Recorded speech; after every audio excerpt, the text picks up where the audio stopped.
क्या आप भी एक स्टूडेंट हैं या फिर एक स्ट्रगलर जो अपनी ज़िंदगी में उखाड़ना तो बहुत कुछ चाहते हैं मगर न पढ़ाई में मन लगता है और जितनी भी कोशिशें की आज तक कुछ खास उखाड़ नहीं पाए। तो ये वीडियो आपके लिए है।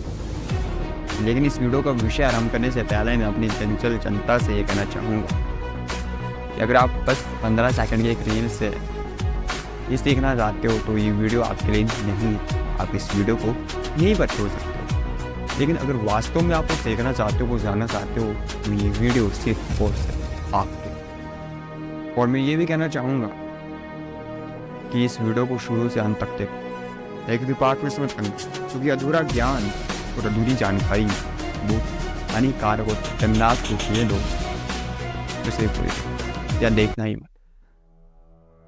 तो श्रीमद् भागवत गीता, भागवत गीत तद भगवान का गीत, किसको? हम इंसानों के। श्रीमद् भागवत गीता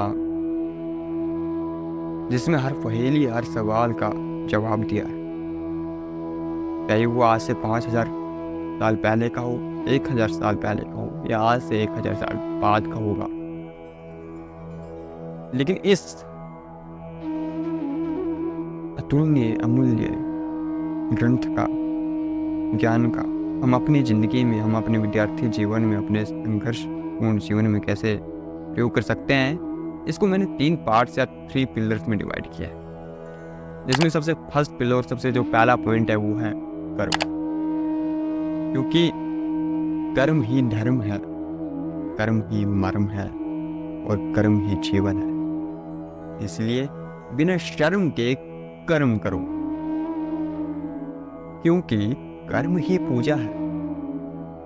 कर्म क्या है? जैसे चाहे आपका कर्म कुछ भी हो, बर्तन बनाना हो, बर्गर बेचना हो, बर्गर बनाना हो, कुछ भी कर्म हो। जैसे कि मैं खुद का एग्जांपल लेता हूँ, मैं एक विद्यार्थी हूँ, एक कॉलेज का विद्यार्थी। रोज कॉलेज जाता हूँ और मेरा कर्म क्या पढ़ाई करना। लेकिन अगर मैं रोज कॉलेज जाता हूँ, क्लासेस अटेंड करता हूँ, प्रोफेसर्स के लेक्चर सुनता हूँ, लेकिन उन क्लासेस अटेंड करते समय, उन लेक्चर को सुनते समय अगर मेरा ध्यान बस अपने दोस्तों पर है, सुंदर सुंदर कन्याओं पर है,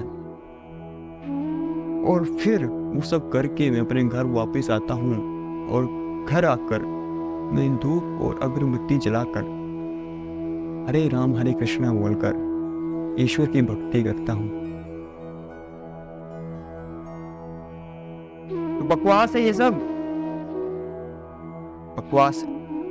और वही अगर दूसरी तरफ मैं रोज महाविद्यालय जाता हूँ, क्लासेस अटेंड करता हूँ, प्रोफेसर के लेक्चर्स को पूरे ध्यान से सुनता हूँ, उस समय मेरा ध्यान किसी दूसरे व्यक्ति विशेष पर नहीं होता है, सिर्फ और सिर्फ प्रोफेसर पर और उनकी बातों पर और उस विषय पर।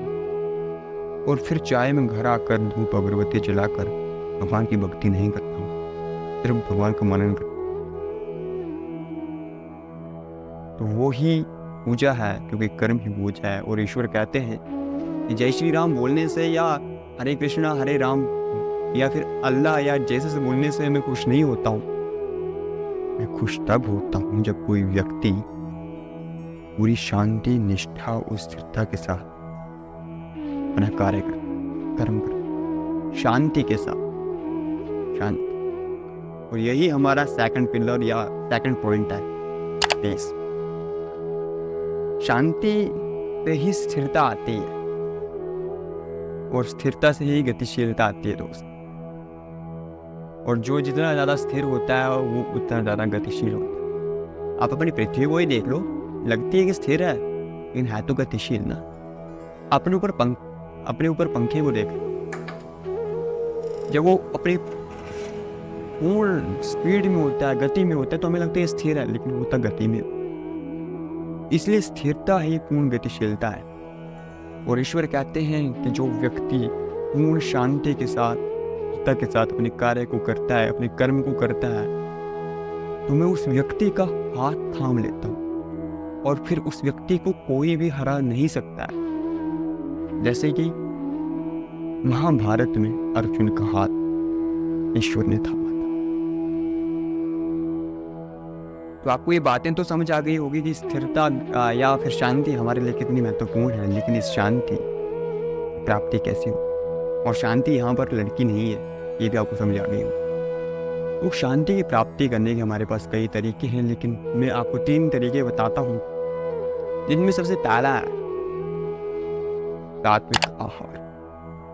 वो कहते हैं ना कि जैसा अन्न वैसा मन, और हमें अपने मन को ही तो शांत करना है दोस्त, इसलिए सात्विक आहार। और दूसरा जो पॉइंट है वो है मौन, silence. Silence has a power, the power of silence. इसके ऊपर कितने ज़्यादा लेख आज तक लिख चुके हैं दुनिया में, कितने महान व्यक्तियों ने इसके ऊपर अपनी टिप्पणियाँ की हुई है, चाहे वो महात्मा गांधी जी हो, चाहे रविंद्रनाथ टैगोर जी हो, या कितने ही महान व्यक्तियों के पावर तो है दोस्त इस।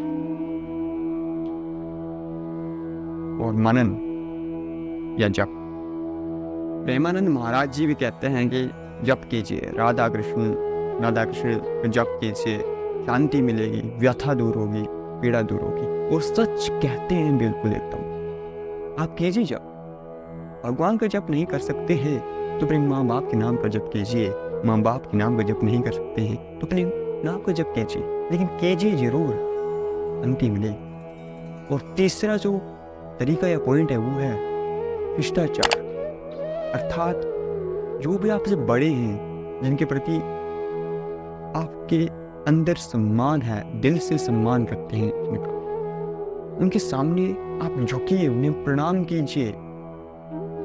क्योंकि जब हनुमान जी तक झुक सकते हैं यार, तो हम किस खेत की मूली है, हमें भी झुकना चाहिए। यहाँ से भी शांति। तो ये थी शांति की बात और शांति की प्राप्ति की बात। लेकिन आपसे मैं एक सवाल पूछना चाहूंगा कि एक सामान्य व्यक्ति और एक महान व्यक्ति, किस बात का अंतर या किस बात का फर्क है?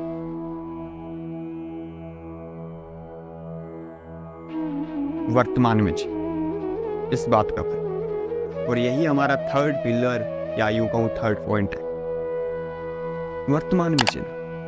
आपको पता है दुनिया में जितने भी लोग जो स्ट्रेस में हैं, जो एंजाइटी में हैं, जो डिप्रेशन में हैं या जा रहे हैं, किसी भी व्यथा पीड़ा में हैं, या तो वो पास्ट के बारे में सोच रहे हैं, उनके साथ जो कुछ भी गलत हुआ है अतीत में, उसका मंथन कर रहे हैं, उसके बारे में सोच रहे हैं और रो रहे हैं। या तो अतीत के बारे में सोच रहे हैं या फिर भविष्य के बारे में सोच रहे हैं कि आगे क्या हो। अभी वो डिप्रेशन, एंजाइटी एंड स्ट्रेस में। लेकिन जो वर्तमान है, जिसमें उन्हें कर्म करने, उसमें वो कर्म नहीं कर रहे, बेकार। और जब मैं अपनी खुद की बात भी करूं तो मैं 18-19 साल का हूँ। इस उम्र में जितने भी मेरे भाई बहन हैं वो सभी लोग व्यथा में तो होते हैं, भविष्य की चिंता तो होती है। और जब मेरे को भी भविष्य की चिंता होती है या अतीत में जो कुछ भी मेरे साथ गलत या बुरा हुआ है उसकी जब भी वो हमारे दिमाग में आता है, मस्तिष्क में आता है, तो मैं क्या सोचता हूँ कि देखो अतीत का अब मैं कुछ नहीं कर सकता, उसमें कुछ भी बदलाव मैं नहीं कर सकता। और भविष्य मेरे सामने आया नहीं है, उसमें भी कुछ नहीं कर सकता। मैं कर ही क्या सकता हूँ, मेरे हाथ में सिर्फ और सिर्फ मेरा वर्तमान है। तो वर्तमान में मैं किस तरह से पूर्ण निष्ठा से, पूर्ण लगन से, पूर्ण शांति से अपने कर्म को कर सकता हूँ, अपने काम को अंजाम दे सकता हूँ, वो चीज़ मैं करता हूँ। आप भी वो चीज़ करिए। बाकी मैं सही हूँ गलत मुझे नहीं पता, आप भी करिए। और आपको पता है हमारी जो ज़िंदगी है, हमारी जो लाइफ है, वो हमें हमारे कार्यों का, हमारे कर्मों का रिटर्न देती है। तो अगर हम वर्तमान में सही कर्म करेंगे तो भविष्य तो हमारा सही होगा ही। और अतीत में जो घटित हो चुका है वो तो हो चुका है ना। अब सिंधु घाटी सभ्यता वापस तो नहीं आएगी, उसमें जो लोग थे वो तो उसी समय थे, वो वापस तो नहीं होंगे। तो जो हो चुका है वो तो हो चुका है, तो अतीत की टेंशन क्यों लेनी। और जब हम वर्तमान में सही कर रहे हैं तो भविष्य तो सही होगा ही होगा। और आप जानते हैं दुनिया में कितने सारे लोग हैं जो इंटेलिजेंट हैं, लेकिन बहुत कम लोग हैं जिनके पास विजडम है, अर्थात बुद्धिमान तो बहुत हैं, लेकिन उस बुद्धि, उस बुद्धिमत्ता का प्रयोग किस तरह से, कहाँ पर और कैसे करना है, इसके बारे में बहुत कम लोग जानते हैं, और जो लोग इस बात को जानते हैं वो महान बन जाते हैं।